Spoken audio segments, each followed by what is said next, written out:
මෙම බුද්ධ ප්‍රතිමාවුන් වහන්සේ තැන්පත් කොට අද විලාවරණය කරන්නට යෙදුණා. තව සුවල්ප මොහොතකින් පූජ්‍යපාද පදලංගල ධම්මදේව ස්වාමීන්ද්‍රයන් වහන්සේ වැඩම කොට සදාතිස් ධර්ම මන්දිරයේදී ඒ පින්කමේ අරමුණ ඉතාමත් හොඳින් පැහැදිලි කොට ධර්මානුශාසනාව සිද්ධ වෙනවා. ඒ නිසා රාණී ජයසේකර මැතිණිය, ශෛලි ජයසේකර මහත්මයා, පෙනිසන් ජයසේකර මහත්මයා, ඒ වගේම ලේලිය, ඒ වගේම මේ මුණුපුරා ප්‍රදාන කරගෙන සියලු දෙනාම මේ සත්කටයුත්තට දායකත්වයේ ලබා දෙමින් තාමත්ම නිර්ලෝභීව මේ සියලු කටයුතු සිද්ධ කරන්නට යෙදුණා. උදාරතර සියලු කුසලයෝ සම්‍යක් දෘෂ්ටි ඉෂ්ඨකාමී දේවතාවුන් වහන්සේලා පින් පඬුරක් වශයෙන්ම අනුමෝදන් වනු ලබත්වා දෙවියන්ගේ ආශිර්වාදය පින්වත් මැතිණියටත් ආදරණීය පුතුණුවන් දෙපළටත් ලේලියටත් මුණුපුරාටත් සහභාගීත්වයේ ලබන සියලු ඥාති මිත්‍ර සහෝදරයන් හැම දෙනාටම තිබෙන දුක් කරදර බාධක අපල හැම දෙයක්ම සමනය කරලා අභිවෘද්ධියෙන් අභිවෘද්ධියකට ජීවිත පැවැත්මුවා ගත කරන්නට තෙරුවන් බෙලෙන් දිවි රැකවරණයෙන් හේතු වේවා වාසනාව වේවා කියලා ප්‍රාර්ථනා කරනවා. ජයසේකර ලියන ආරච්චිගේ ගුණපාල මැතිතුමා ප්‍රදාන කරගෙන දෙපාර්ශ්වයේම පවුල්වල සියලුම ඥාතීන්ට දෙව්විලිස්සපත් කෙළවර අමාමහ නිවන් සුව පිණිසම මේ සියලු උදාර පින් හේතු වේවා වාසනාව සාදු අභිවාදන සීලිස්ස නිච්ඡං වද්දා පචායිනෝ චත්තාරෝ ධම්මා වඩ්ඩಂತಿ ආයුවන්නෝ ආයුරෝග්‍ය සම්පatti වේවච අතෝ නිබ්බාන සම්පatti විනා සමිච්ඡතු සාදු සාදු සාදු.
අමතක වී දැස්සොත් ලොක් කරගන්න වහම ඊළඟට තම තමන්ගේ සපත්තු සෙනෙප්පු ධර්මශාලාවත් එක්කම තියෙන පඩියට නදින දාන ඇතුළට කරලා සපත්තු සෙනෙප්පු ටික තබා ගන්නවා. ඒවා තම තමන් අඳුනා ගන්න තමන්ගේ සෙනෙප්පු දෙක තමන්ගේ සපත්තු දෙක ඒ විදිහට අඳුර ගන්න ශාලාවත් එක්කම අයිනේ තියන්න. එළියට යන්න එපා. ඉවර ගන්න. කරුණා කරලා ඉවර ගන්න. වාහන ලොක් කරන්න.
සාධනාම තන්පත් වෙන්න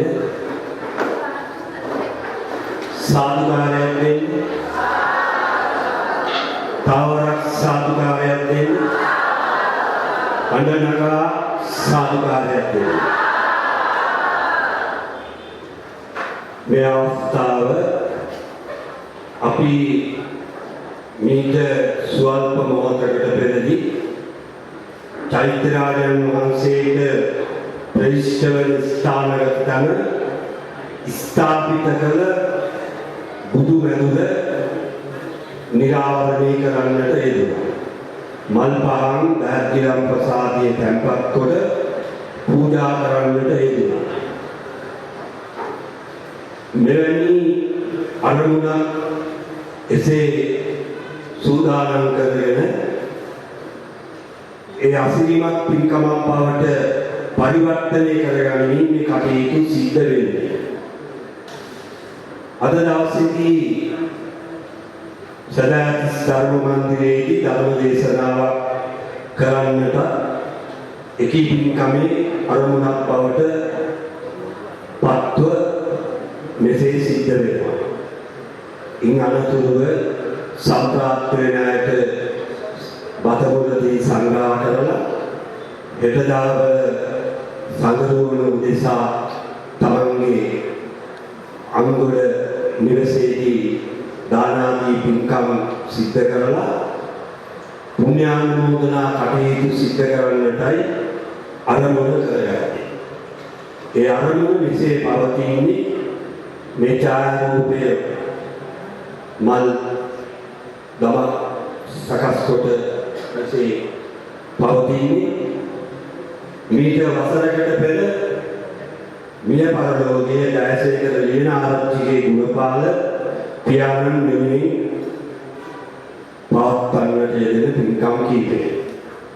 මෙම පින්කම සංවිධානයේ රාණී ජයසේකර පින්වත් මැතිණිය ස්වාමී දියණිය ටෙනිසන් ෂර්ලි පුතුමල්ලා දෙපළ එවැගේම ලේලිය එවැගේම මුණුපුරු කුමාරයා එවැගේම තමන්ගේ අනිකුත් දෙපාර්ශ්වයේම විසිරී ගිය ඥාතීන් ඉන්නවා සෞත්‍රීන් ඉන්නවා මිත්‍රශීලියා ඉන්නවා මේසා විශාල පිරිසක් ඉන්නවා. ඉතින් ජයසේකර ලියනාරච්චිගේ ගුණපාල පින්වත් පියාණන්ට ස්වාමියාට මාමාට සීයාට එවැගේම පවුලේ සියලු දෙනාටම පින් අනුමෝදන් කරන්නට බලාපොරොත්තු වෙනවා. එහෙනම් අප කෙරේ අනුකම්පාවෙන් යුක්තව මේ පින්කම් තව තවත් ලස්සන කරගන්න ඕනගේ බලාපොරොත්තුව මාස ගානක් තිස්සේ තිබුණේ. එනම් මේ දේශකයන් වහන්සේ වැඩම කරගෙන මේ ඉදිරි කටයුතු ටික සිද්ධ කරගන්න. එහෙනම් මේ දේ දැන් සිද්ධ වෙනවා. ධම්සභා මණ්ඩපයේ වැඩ ඉන්නේ අතුරුගිරිය සීවිලි අසපුවේ මාතු ගෞරවනීය විචිත්‍ර ධර්මදේශක කාව්‍යමය ධර්මදේශක පූජ්‍යපාද පදරංගල ධම්මදේව ගෞරවනීය හාමුදුරුවන් වහන්සේ පාදාභි නමස්කාරයේ ගෞරව පූර්වක ඉතාමත් ශ්‍රද්ධාවකින් යුක්තව පින්වත් ඔබ උන්වහන්සේව මේ අවස්ථාවේදී පිළිගන්නවා. ඉතාමත් සන්තෝෂයක සෑම දිනම අප වගේම පත් වෙනවා. නිදුක් වෙත්වා නිරෝගී වෙත්වා ජීවිත ප්‍රයත්න චිරජීවනයේ වඩමින් තෙරුවන් පෙරෙන් දෙවියන්ට වදමින් වැඩ වාසය කරන්නට හේතු වේවා වාසනාව වේවා කියලා අපි ප්‍රාර්ථනා කරමු. සම්සුන් මනසකින් යුක්තව බාහිර අල්ලාප සල්ලාප නැතුව මේ පැය ඔබ ගත කළතොත් ඒකක් නවකප්පං සුත ධම්ම අටකප්පං යාචිතෝ ඒකකප්පං අනුමෝදෙන්තෝ දේසිතෝච අසංඛ්‍යෝ කියන කල්පගාන මේ ආනිසංස උත්ති විඳින්ට ලැබෙනවා ඒකාන්තයි.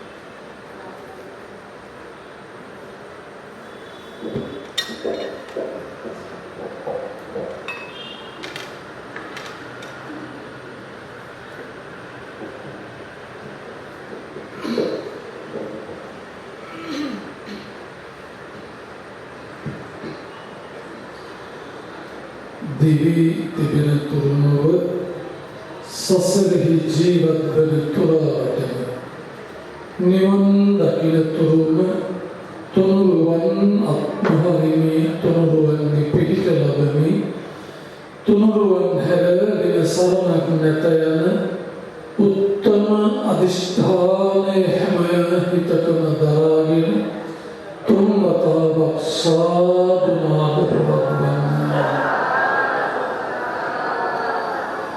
ධර්ම ගෞරවය උපදවාගෙන තුන් වතාවක් නමස්කාරය කියන්න.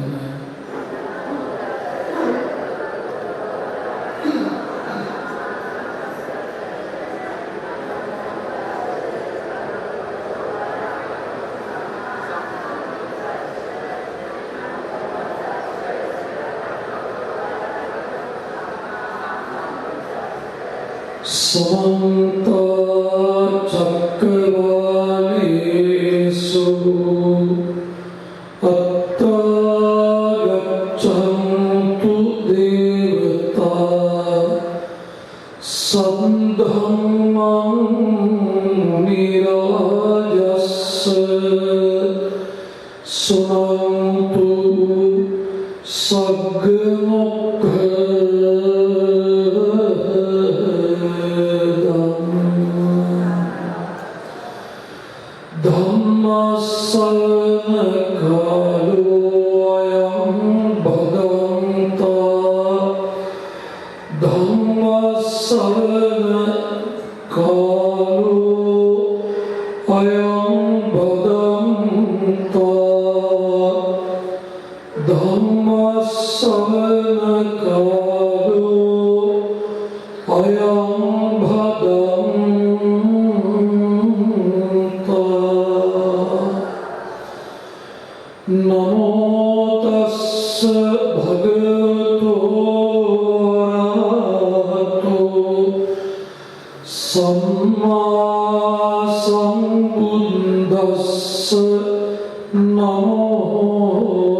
ජයසේකර ලියනාරච්චිගේ ගුණපාල මහත්මයාණන්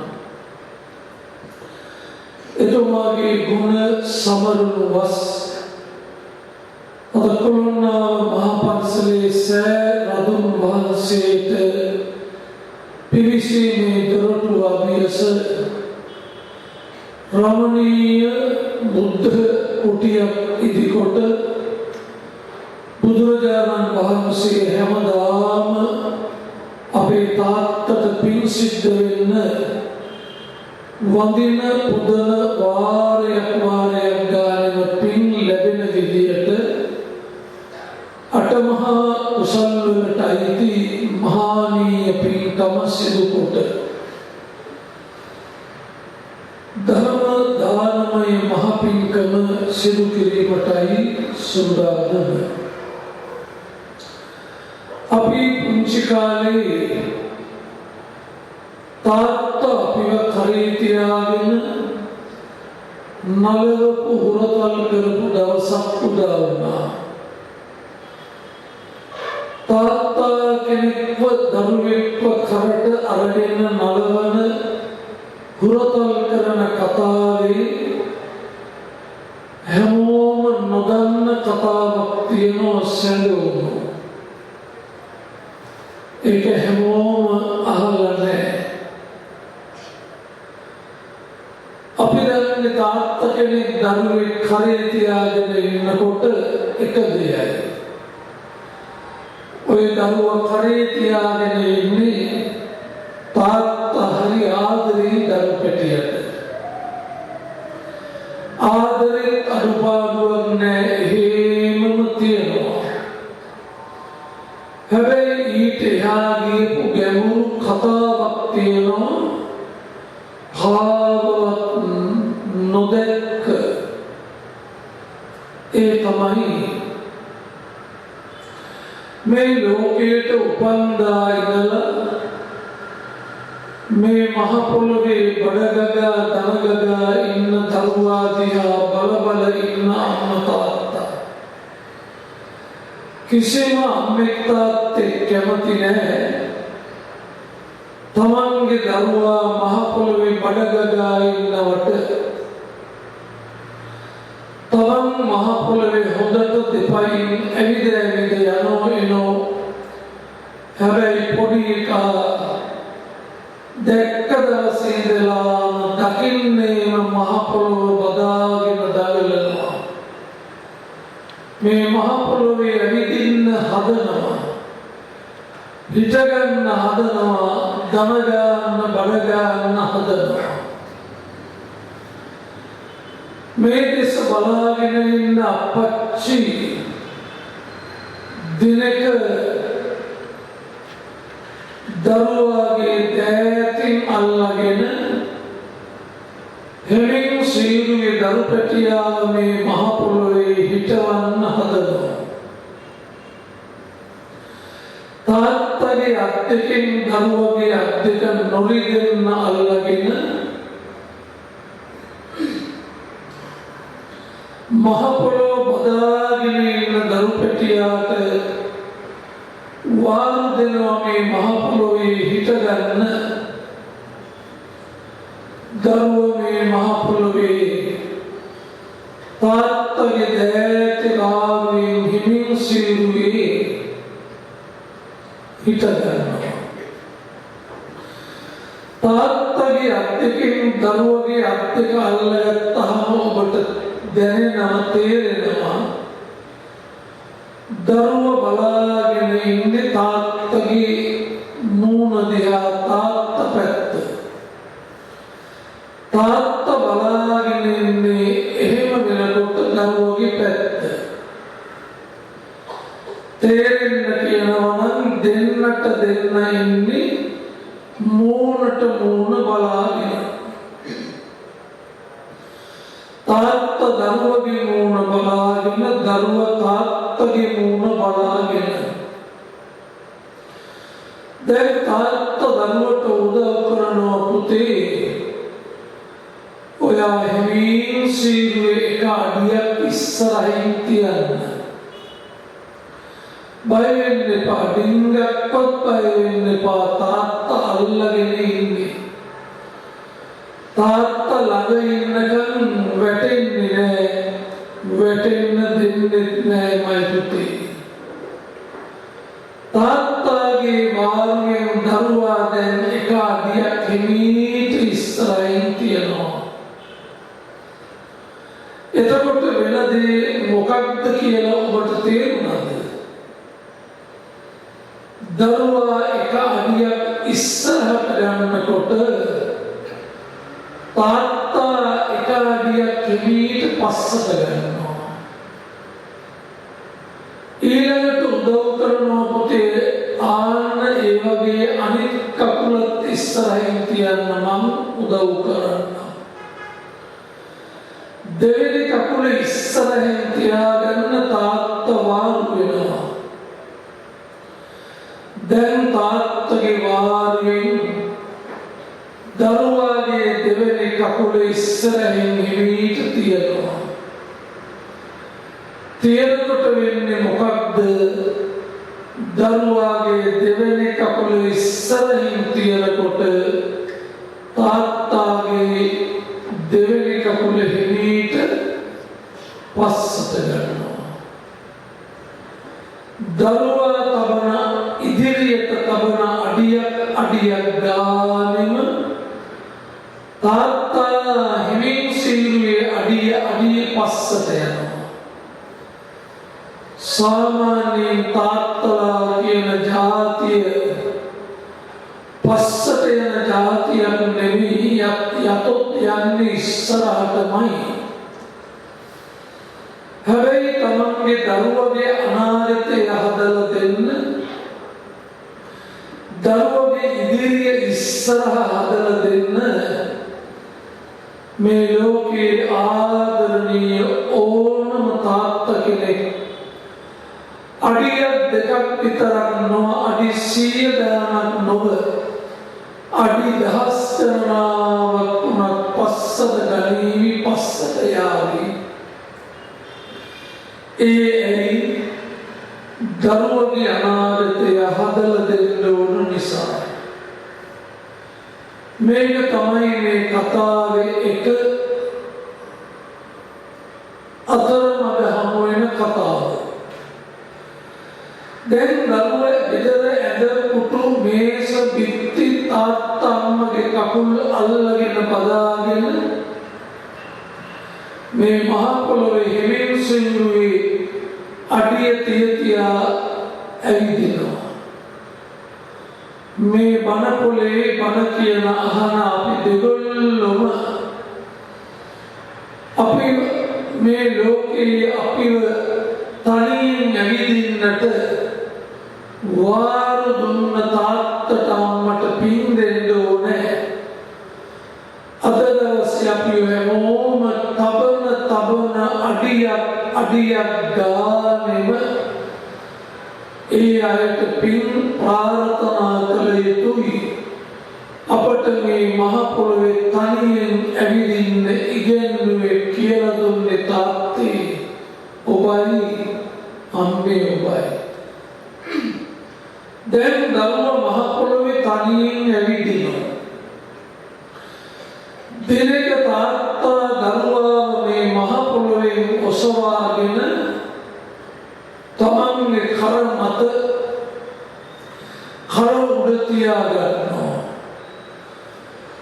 දැන් දරුවා ඉන්නේ තාත්තගේ ඔළුවටත් වඩා උඩින්.